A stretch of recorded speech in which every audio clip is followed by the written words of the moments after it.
झुइया बोलू कितना के खुश करबे और के कह के मन रखबे बोलू के मायूस करबे सबके ठेका ले लेबनी का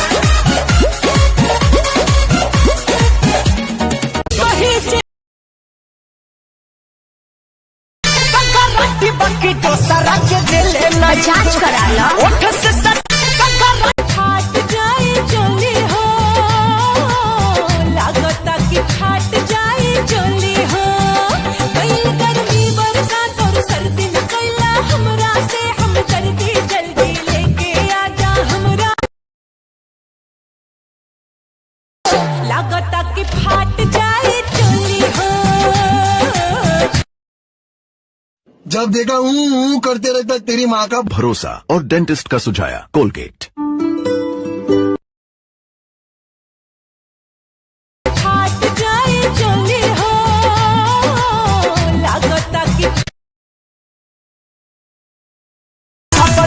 की तो इहे बात कहेली सा हो बाकी डबल यार लेके रहेली सा हो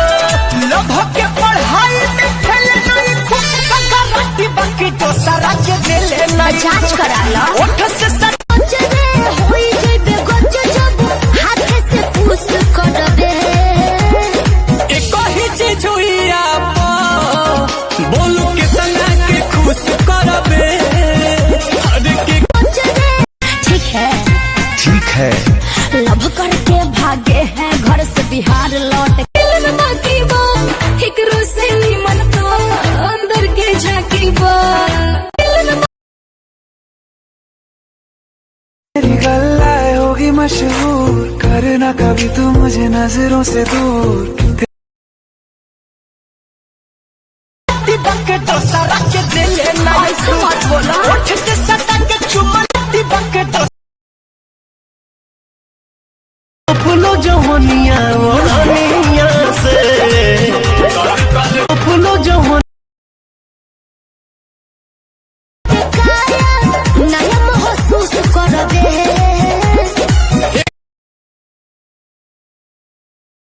पागल बनाई बेटा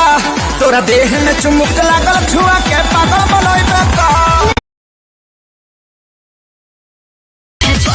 से बाबू पगल आइल बड़ा अच्छा देखे चिकन सामान लॉरी आइल बड़ा हो अतलो चिकन नहीं खो